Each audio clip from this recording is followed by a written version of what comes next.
people are using for those solutions. Okay, so I thought about talking about today, like, how do I am a social media strategist. I offer content, marketing, execution, measurement, analytics, all of that stuff. So obviously, this is one of the things and one of the areas where AI is supposed to eliminate, totally eliminate what I do. So rather than fear it, I thought, well, AI can't be me and what I bring to the table, but it can make it easier. So I looked at what are the tools that I use almost every single day that have certainly changed my job and freed me up. By far, my favorite AI tool of the year, excluding like your standard chat GPTs, those, is Read AI. Read AI is a note taker. It's a meeting companion. And so it is something that joins every meeting that I join and joins meetings that I can't make it to. It gives me a synopsis of those meetings. It tells me what the action items were from that meeting. And then if it's a recurring meeting, the next time we meet, it says, did you do these things that came out the last meeting? It'll like 30 minutes or an hour before, it says, these are the things that you need to be prepared for the meeting that's coming up. It is and I've tested a lot of meeting tools, Otter and Pilot this, and I played with a bunch of them. By far, Read AI is my favorite. Now, there are some nuances to discuss when you start to use a tool like that. I believe more people are getting comfortable with them, but in certain situations, you get into these calls and you're like, wait, who's real? You're like, how many bots are in here and how many, note takers are in there. So I always give a disclaimer. My clients know that I use this, so I always say, hey, look, my Read AI is in here. It's just, it's mine. As an independent person, it's my project manager, right? It keeps me honest on what I'm supposed to do and what I run my mouth in my meetings and say I can do, and then forget later that I said I could do it. It's a tool that I would keep up at the top of the list. The next one that I love is Opus Clip. OPUSCLIP. Opus Clip is one that will take a long video, your YouTubes, your town halls, those things, and it will run through the video and cut up clips and say, these are clips you should use on social media. Now, they're not always perfect. They're not always the ones that I would choose, but for it to take a 2-hour town hall and give me 20 clips that it suggests I use on social media, it's a damn good starting point, right? So it's something else that I love. The other tool is a bit of a mix. I am a much stronger talker, I'd say, than I am a writer. I'll admit that. I love to converse with people. And so people can ask me about a topic and I could talk about it for 2 hours. So I like tools that listen and transcribe, because I can just ask myself a question and then just go to town and then take the transcription of that. This also works again similar to Opus Clip.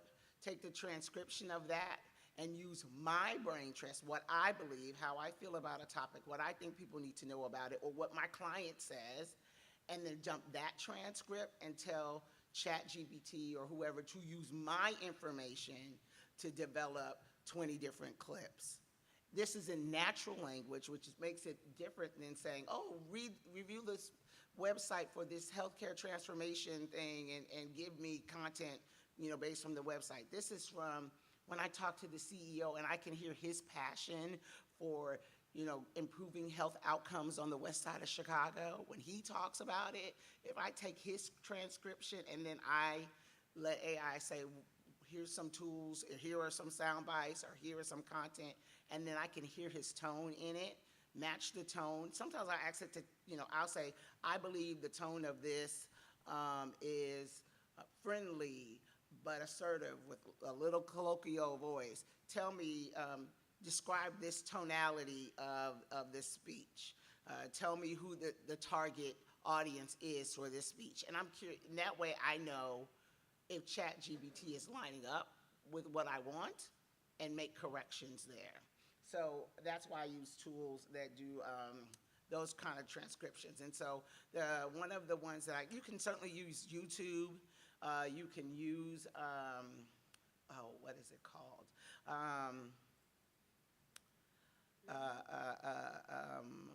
I've used my Read AI for that, but I use Speech Notes. That's the one that's on my phone. It's called Speech Notes. And then another one that I like is that I can use that, and then I can use it on Blink, which is not really an AI tool, but Blink is a tool that you can use to put a teleprompter on your phone. So we all love to do this, the selfie videos where you're talking, but you can't get it exactly right.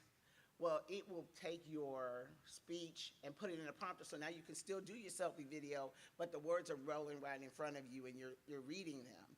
And then after you've done it a few times, it will actually start to say, do you want to rewrite this? Because you're saying this a different way, right? It'll rework your speech. And you can also ask it to improve the speech. Blink. Let me look there. It's called Blink. I think it's with a Q. Similar to our digital business cards? Is that the same? Oh, no. Is that the same people? Blink is a little purple. There you go. That's the Apple. This is a new phone, so it's not. Oh, okay. It's gonna be. I'm gonna put it in the doc, but it's Blink. It's Blink from Bozo. That's another one that's really good. And then many of you may have used Canva, but a lot of people aren't taking advantage of the AI tools in Canva. And so some of you may have joined Yes I Can Canva, but I would encourage you guys, like sometimes you just take a good picture, but you just don't know what to do with it. And Canva will say, we'll start with your image. And then it will recommend, here are a few templates, because this looks like someone speaking at a podium. Like, here's a few of this. Or this looks like which this is one that I use a lot, is news articles when I need something for Instagram. My client got coverage from the Defender, and I want to post it on Instagram, and I'm just looking a way to put it in a template. It will start with my screenshot and then suggest templates that it goes into and give me, 5, 6, 7 different possible looks. CapCut can do the same thing. I really like CapCut. CapCut is used to create reels, videos for YouTube, and things like that. And I will wrap up because I know we've got a short time, but I've got a long list here. CapCut is another one, and it will take your video clips and show you templates that you could drop it into, or it will create something unique with your video clips. And you could say, hey, look, here's a bunch of clips, show me what you have. And again, these are starting points, for me, it's not meant to be like, hey, I like that, I dumped it in, let's go. But you put it in there and then you see how do you move on from there. Jay? Quick question. What was the document again? The document, when I see some of you in here, okay, NABJ Shine with AI Tools. Oh, sorry, nope, that's the name of the document. The link is bit.ly/NABJ, which is capitalized, Shine with AI. And that is initial caps. The S is capital. Yeah, it's all one thing. It's people in here. There's some of y'all in here. Oh, I thought, yes, that's exactly what, okay. I opened it up it says public on the web to anyone with the link. No, but we can't edit it. Oh, viewer, I'm sorry, I didn't notice that it was still on viewer, sorry. Yes, it's done. It is done. And then people can add, I want us, share some tools together. And I will wrap right there and open to come back to questions. I will put it up on the screen since we are done. I'll come over there now while everyone else is talking. Okay. Oh, okay. And she'll show it on the screen Yeah. because I'm getting ready to put something on the Oh, you screen. need, no, then you go. You go first and then I'll come back. Okay. All right, guys. Thank you so much, Cynthia and Rashonda. So much information, I tell you. Okay. All right. If someone has that link, I'm not an Apple person, I'm an Android person. Can you airdrop the link to people in here? Is that something that can be done? No? Okay.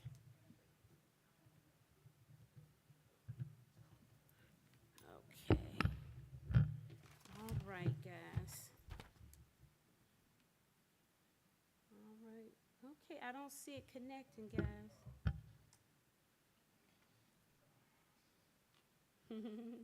We did practice. Right, Kay? There it is. There she is. Okay. So what I'm excited to tell you, this woman right here, Angel Bush, wasn't able to be with us today. She is the founder of Black Women in AI, and she has been with us for the past 2 years here for NABJ.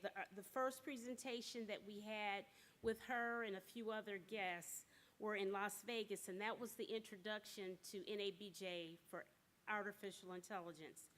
Her name again is Angel Bush. She founded Black Women in AI during the pandemic in 2020 and has not looked back.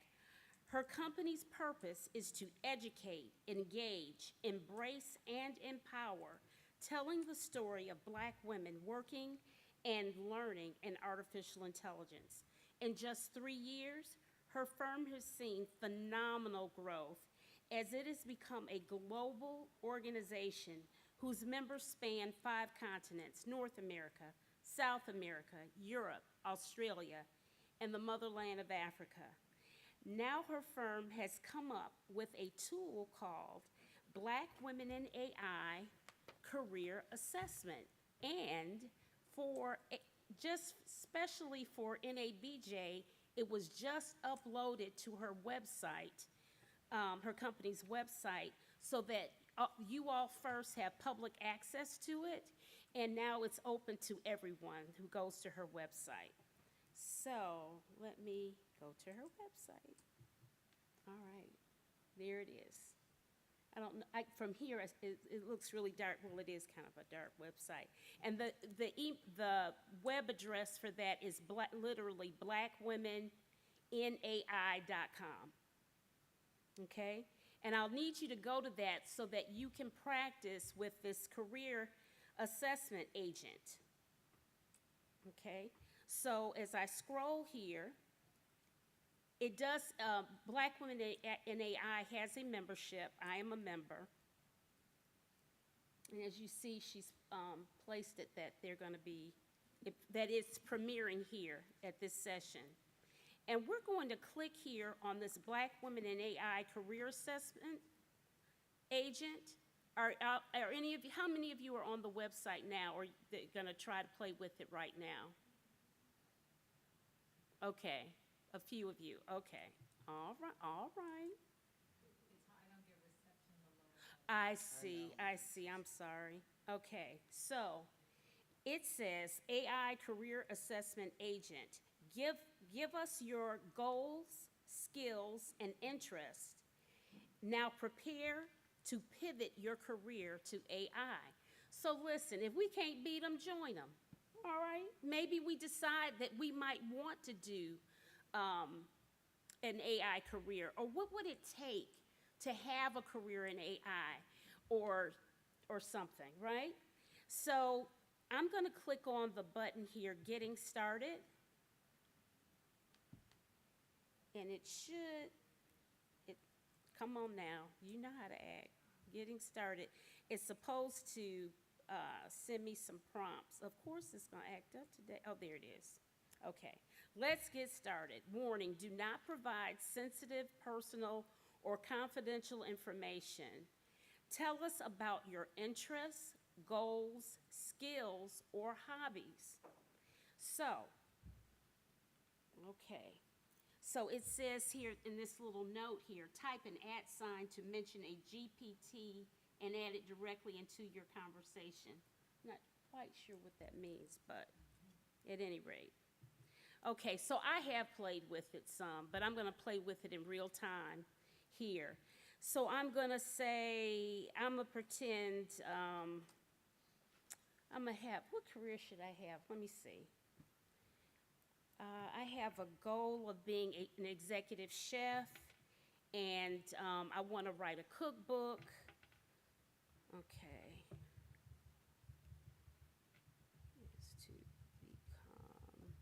An executive chef, and I would like to write a book and create various recipes, gourmet recipes in the Asian, I love Asian food. Let's see. I would like to create a cookbook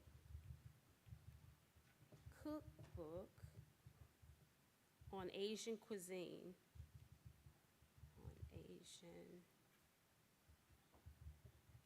cuisine. What else should I tell this thing that I'd like? What else? Tell her you want to launch a social media channel and grow your audience to Okay. I'd like 50,000 followers. I'd like to, oops, can't spell. I would like to create social media channels to engage fellow cooks, maybe, right? Fellow cooks. Okay. How can AI, I'm putting that in, how can AI support my efforts?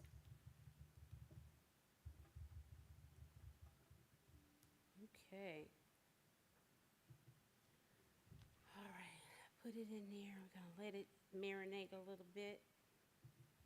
Okay, that's great. Your passion for becoming an executive chef, creating a cookbook on Asian cuisine, and engaging with fellow cooks on social media can be uniquely supported by AI in several ways. AI career paths. Culinary AI specialists focus on developing AI-driven tools and applications that assist chefs in recipe creation, menu planning, and kitchen management.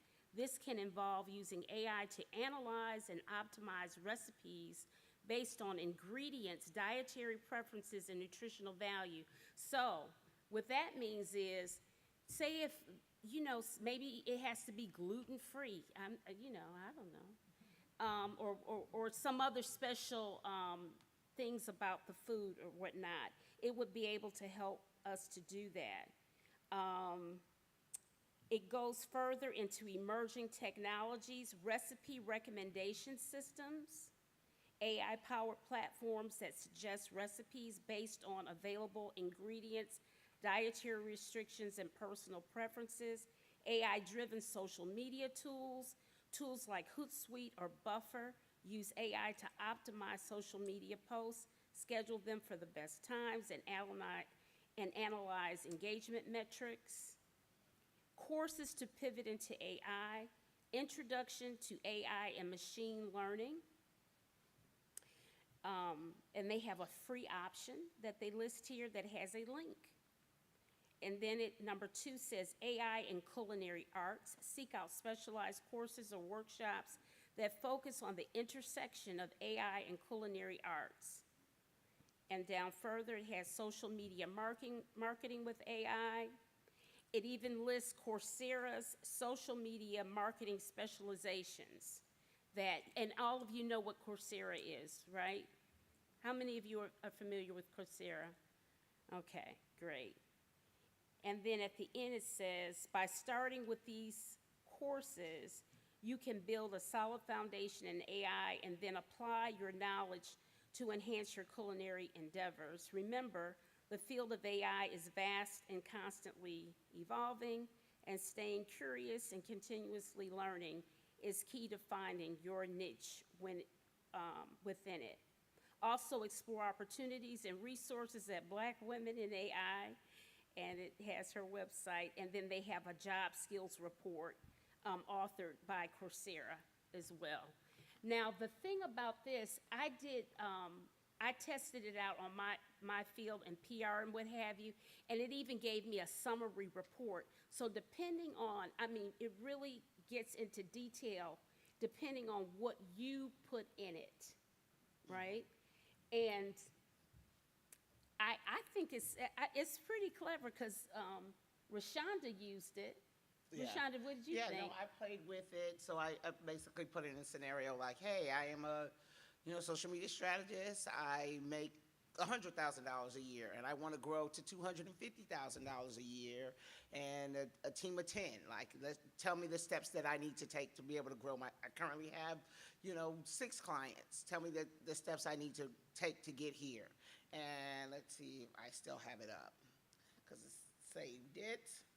And it basically walked through career paths. It suggested tools that I start to leverage, specific tools that I start to leverage. Um, yeah, it suggested content generation ideas, similar to what she talked about, and tools that I could use to create the content generation. Now, none of them were brand new, but one that was kind of interesting was their recommendations for some of the platforms that I had sort of written off, which were about like getting into things I could charge more for, which was on the analysis side, which we all know measurement is where everything is going, right? People are doing a ton of social media now, but they don't know what it means. Something goes viral, but they don't know why, or something works that they thought were going to work and they don't know why. So they were talking about tools, AI tools that can help you figure out specifically why. So more of the qualitative than just the quantitative, which is what I feel like we get mostly with these AI tools. They don't dig into why, or any of these social media measurement tools. So that was kind of interesting. I think that I would want to play with it more to really make it give me a real path, like what's the next step I need to take, and then what step do I? Yeah, like you have to tell it to say, give me the next 5 things I need to do. And I think if I went down that path, I could probably build out a whole plan over the next year of like, this is what I need to do in the next 30 days. This is what I need to do in the next 60 days. And then Right. again, it's just a starting point. But it was interesting for it to, try to give me an idea of how I could go, from point A to point B in my business growth development. They have, and then it has you can click on other links and it says, it gives you conversation summary, and your getting started summary, and also pivoting into AI. But basically, guys, it's free. It's a tool. Use it, play with it. I like to learn. It's something new to learn with, and it's something free. So, hey, use it. Use it by all means.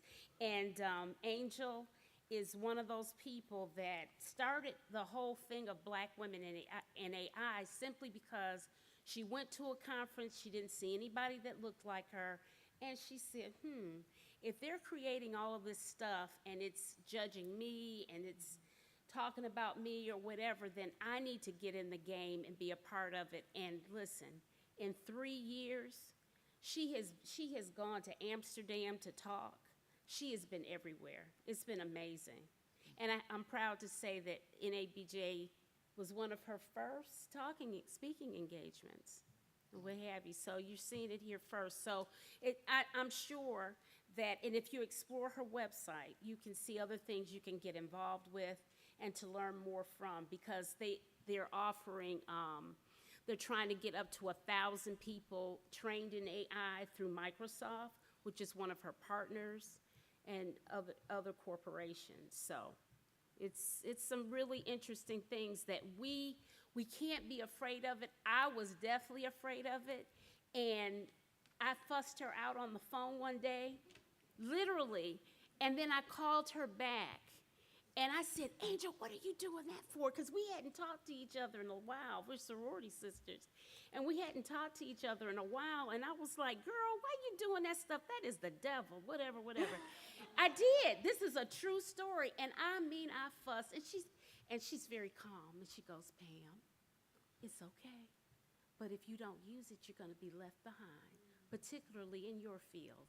And I said, well, excuse me, ma'am. And we hung up. And then I called her about an hour later, and I said, you know what? I need to put you in front of at NABJ. You need to come and talk about this, and the rest is history, literally.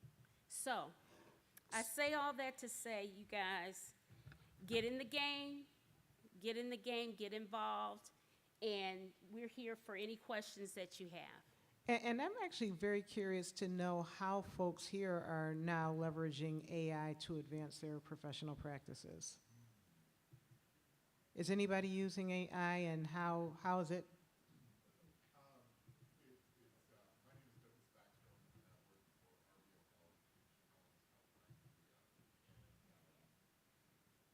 Start over. Please. Yeah, my name is Douglas Backstrom, and I am a senior media editor for Healthline Media. And we own a number of health brands. We are editors.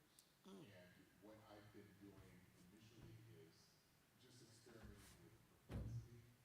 And what I do is, if I'm editing a piece, editing some content about some sort of health condition, whether it be bipolar disorder, cancer, etc.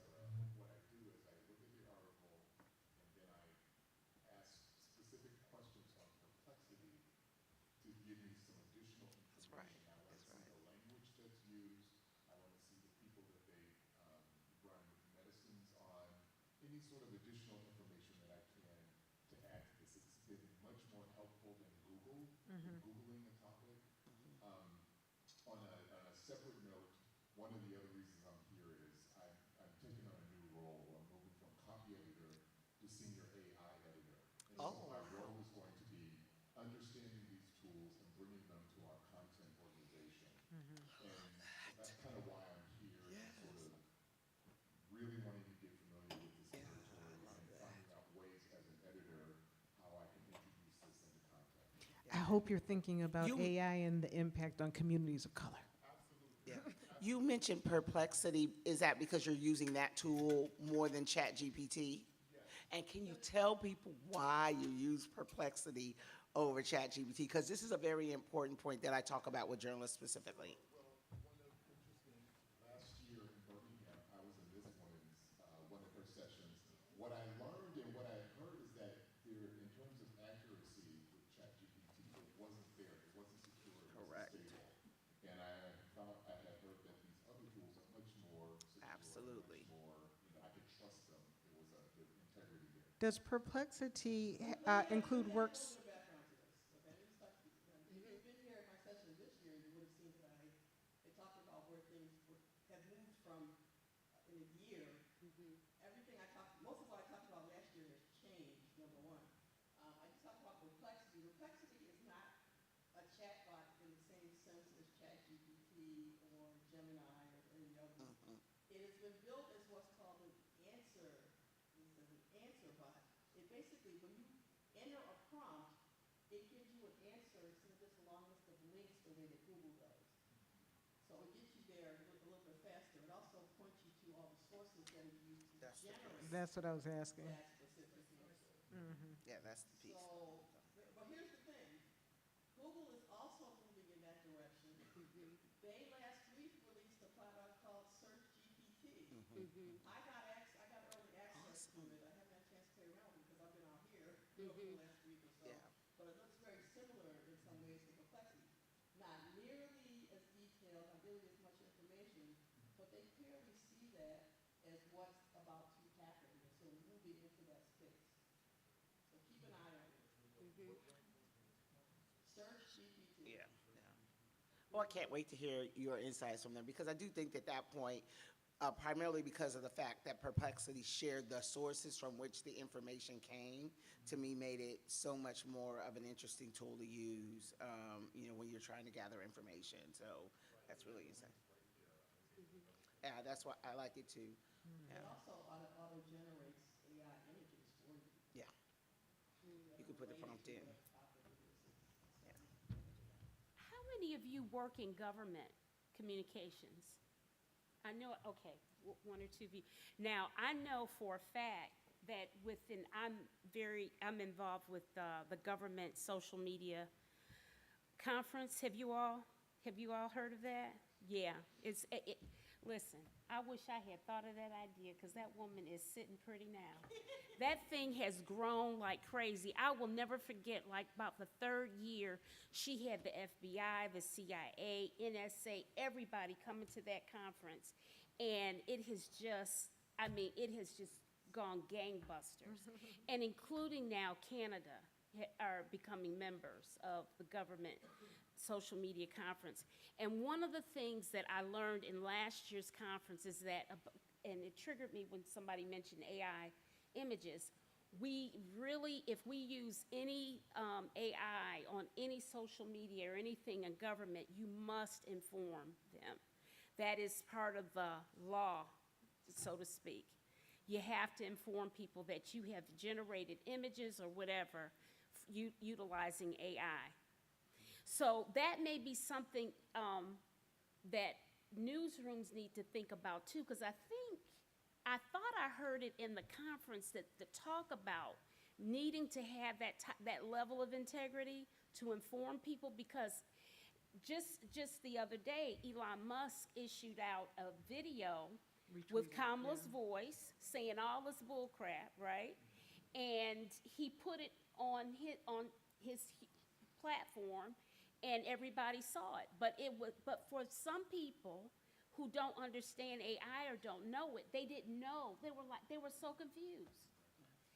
So it's really, AI is, I'm trying not to look so much at the negative and understand and have my woosah moment and think of ways it can be positive. But we really have to be, you have to be so careful with it. You really do. There's a question over here. I thought there was another question. Another question? Okay, maybe they're gone. Okay, any more questions? Yes, ma'am.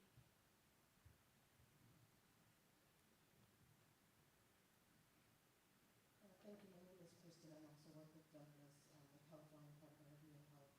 And as you were speaking, Douglas, it made me think one of the hurdles that we have in our industry, because it's the healthcare space, is often articles that talk about health conditions and lacking the photos commensurate with for people of color. I wonder if that's an area that generative AI could be used with watermarks and things to make clear it was, but gaps we have in not only, there's gaps in research, obviously we can't, but gaps in imagery. So, for example, what, a bull mark rash looks like from Lyme disease on a person with dark skin. Is that something AI could do, and where would we even look to begin that discussion? You know what? I would wager a guess that there's absolutely an opportunity for that, and I would contact Sister Angel Bush, ask her, because I mean she is so knee deep into this space, and you have her website, blackwomenandai.com. Can I buy everything? Yes, yes, Michelle. The whole issue of diversity in image generation is a huge topic.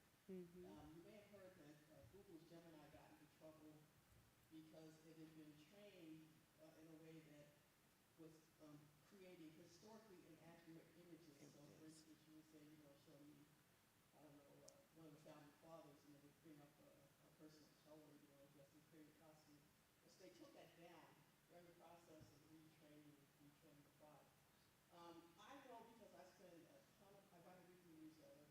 I spend a ton of time generating images that I use in my newsletter, and I intentionally almost always generate images of people of color, no matter what I'm writing about. It's either a robot or it's a black woman or a black man or whatever. Because I spend a lot of time in these looking at these feeds, and very little of what's being produced is people of color. So I'm basically in my own little way, like waging this little war to, weasel my way in with images of people who look like us. So I think the more that we use these products and we see people, using them more, that stuff will start to percolate up. So it's sort of up to us to get in there and learn this stuff and stuff. Absolutely. And create our own images. And not only that, we need to get more of us into the coding piece of this stuff. That is really the game changer situation, because if you have just Caucasians and Asians generating this information, I mean, it is what it is. Yeah. One thing I was going to say,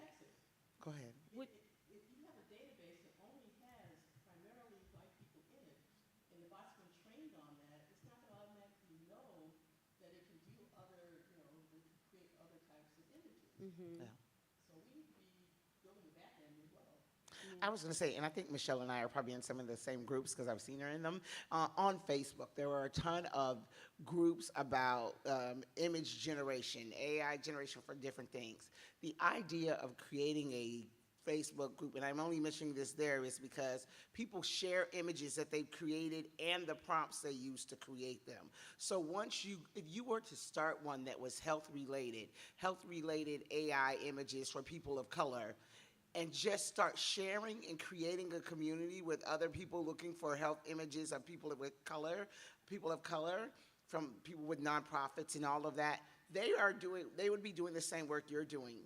Michelle can maybe speak to the copyright issue, and I say you share them there now. Sometimes when you go into these groups, you'll see that people put their own watermark on them. There's all those discussions about, well, you really don't own the image once if you've used AI to create it. I know there's some changes happening with laws around there, but you may not own the image that you create, but you can get on there. You can say, hey, look, I'm with Healthline. We created these images. This is the prompt that I use, because trust me, everyone who uses that prompt is going to get something different, right? No one's going to be able to recreate that same image, but you will create a community of people sharing images that they create and the prompts that they use to create that image. And then you could get doctors that are in there that are passionate, and former doctors that are doing them. So just go on go on Facebook and look for Facebook groups about AI image generation. I've probably maxed out my groups on those groups that I go into, because some of them are so interesting to see what people are creating and then sharing in these groups. But some of the people that are hugely creative, like I said, they'll put a big watermark on their image, and other people will be like, hey, I created this image, anyone can use it, and here's the prompt I used. So think about that as an option. Absolutely. Any more questions? Comments? Yes, ma'am.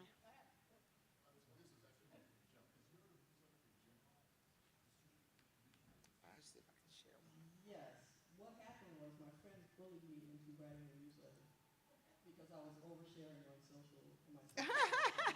They said, you need to write a newsletter. So at first I was reluctant to do it because I'm retired, it's work, you know. Yeah, yeah. But I did do it. It's on hiatus right now. I'm going to start it up again in September.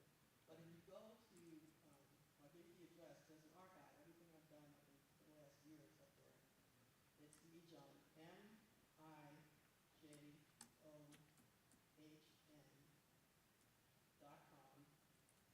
Insider, all one word, AI Insider. /AI, I'm trying to put it in the duck. AI Insider. Okay. Okay. There's a lady back there, and then it was over here. Yeah. Thank you, Michelle. I've been doing this all day. Hello. Hi, my name is Brianna, or you call me Bree. I'm CEO of Grand Star Bree Communication Consulting. And I just wanted to get your thoughts on, in the PR space, of using things like AI-generated images, or using AI to write press releases and everything. How do you feel about whether that affects like authenticity or reputation management for yourself and your clients? So I'll talk about it because I have not used it for press releases because that's not the area I'm in, so I'll let others talk about that. But I have used it for image generation, and I always disclose that to my clients. I have some clients that I work with remotely, so they send me stuff and I socialize it for social. In fact, I work with one barbecue brand, and I create content for them, and sometimes this original content, and sometimes there are AI elements in my content. And I will share, because we go over the calendar before that, we always talk about it. In terms of authenticity, the thing that, yes, you're giving up a piece. I'm not gonna say you're not. But the thing is, I create bots for each one of them. So the more I use it, the more it is becoming that brand. Even though I try to avoid like putting names, it's becoming Goulash Barbecue, because I'm never gonna put the real name of my barbecue company in the AI. So let me tell you about Yeah, that. don't Do do that. So, you know, you don't wanna put your real brand's name, because you're teaching everybody's AI what this product is like, or what it like. I just feel like I don't say you're teaching it, but you're influencing it. And so I might have Goulash Barbecue has its own Chat GPT that I go into every time I'm doing something for that specific one. And so it is learning off of that. And because of that, I feel like it is learning to be more authentic. And again, for me, it's always just a starting point. I very rarely have ever gotten something that I can just take and use. I have to change it up in some way. And some of that is because I'm mindful of copyright stuff, right? There has to be some sort of human touch to your AI. And for that reason, I feel like I don't lose everything by using AI Yeah. to help me move my business forward. Bree, I will speak to the press release thing. You know what? It's this thing that Rashonda says is brain trust. And one thing that's a fear factor for me, I enjoy writing. I don't want to lose what I have, those skills that I have. Because if you don't use it, you lose it. And you get lazy. I mean, and that's a real factor. And I take pride in something that I've actually written. Now, I have looked at something where I thought a paragraph was wonky, and I try to see if it could take the unwonkiness out of it in Chat GPT, but never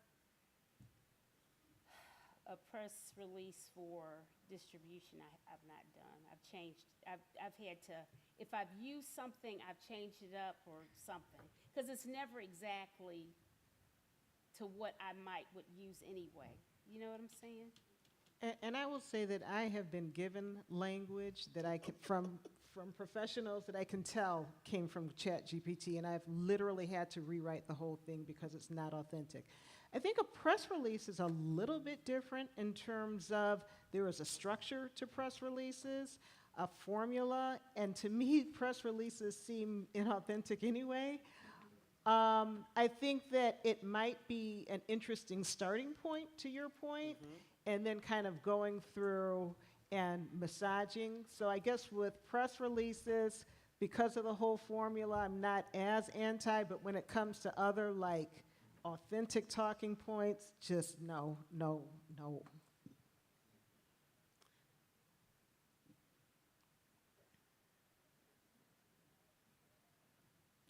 Oh, the lady in the pink. She's writing it down. Yeah. You know, that's But a I will tell you journalist. though,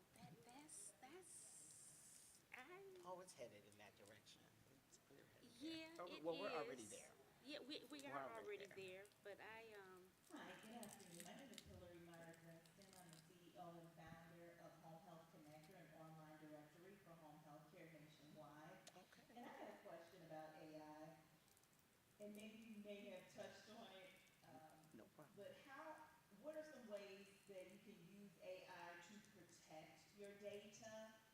And are there some ways or some resources that we can protect our data from AI and from bots?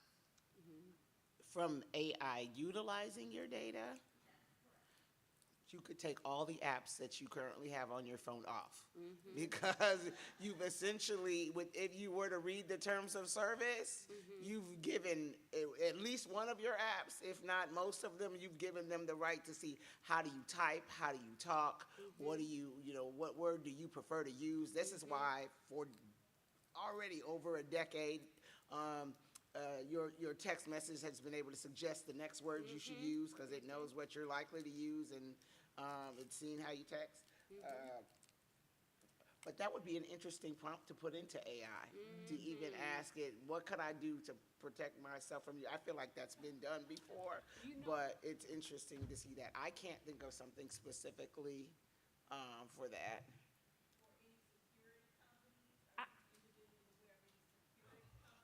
I mean, I will say that there are, like, a lot of people prefer what's the search engine that doesn't follow you around? DuckDuckGo. DuckDuckGo. I mean, people like that, because they feel like it's not as intrusive. And I have seen it more on people's phones than I used to ever see it. It used to just, to me, be a commercial you saw during the Super Bowl. But I didn't know anyone who was using it. But now I've seen a few people using it. You know what I was just thinking? What would be very clever? I don't know if you were in the room when we went into the Black Women in AI's AI career assessment. I wonder if you should ask the career assessment, what is the career path for security in AI? And what would that be? And see what it tells you. It's right here on the, There actually are companies focused on that. I'm not familiar with that. That's not the thing that I do, but there are companies that do that are focused on. Yeah. yeah, it's right there. See where it says news and events? If you click onto that link, it'll take you to that career assessment. And that would be kind of fun to see what it tells you. Let it tell you what it needs to protect you from. You mentioned earlier in the discussion about legality, like what you, can you own what you create through AI? Currently, no. No. I mean, if you these laws are shifting, and I know there have been some changes yeah. this year, but if you just if you enter a prompt, and people are trying to even say, can I own the prompt, right? And so this is, like, can I own the prompt? But whatever is created by the machine, just like the photographer who comes and takes a picture, they own that picture. And, you can pay for the picture, but, right. The courts are still. The course, but yeah, that's what I'm saying. This is moving, but as it stands right now, you don't own it if you used AI to create it and then didn't change it. If you didn't make any changes to it, and even making just one or two changes is not enough. Like, you have to make, it has to Be significant. be significant. And what is significant? law But it's, case on that there's already, some, too. it's vague there, Yeah. but yeah. And that's part of the discussion that happens in some of those AI prompts for beginners rooms that they have is, people saying, it's my image, somebody stole my image. I created this image and then I saw it on a t-shirt. What can I do? They're like, nothing, because you don't own it, because you use AI. But it goes back and forth, yeah. I would, That'll be fixed at some point, though. The courts are. yeah. They're gonna have Also, to. copyright offices, so. Yeah, I was gonna put the website up, because I had dug into that a few months ago, really heavy for a client. I'll put it in that link too that we're referring to, where you can track the copyright actions coming out around AI. I'll drop that link in here. Did you give us that link again? Yes, Jay? that link again for us is bit.ly, bit.ly /NABJ. All caps. Yep.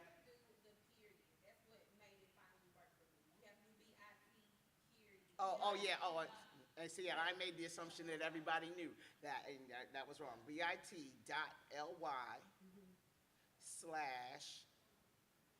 /NABJ, which is all caps, shine, just the initial cap, with initial cap, AI.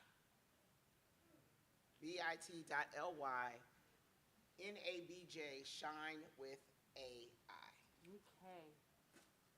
All right. And I don't know, we didn't share information, but again, I'm Rashonda Hall. I'm at Rashonda Hall everywhere, across all social media platforms. Happy to have any one-on-one conversations with people, answer one-offs, do 15-minute, can we, talk about this? I'm happy to do that all the time. Right.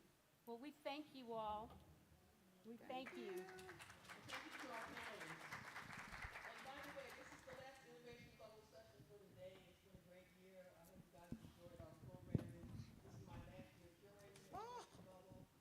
Yes, Renee Wilson will be taking over the reins for you next year. So Okay. good luck, everybody. Thank you. Great job, Michelle. Ooh, I can't forget my computer. No, you can't. And I hope you guys will look into Black Women in AI. Even you fellas, it's okay. Ah, it's okay. All right. Ah, thank you. Where'd she go? What? Oh, I love it. Yeah, it's the Colgate lady. She brought me my bag. Okay. Okay. Kim's gonna be our PR person. Oh yes. Great. This was great, My guys. ankles are done. Do you hear me there? They're done. I sent the mail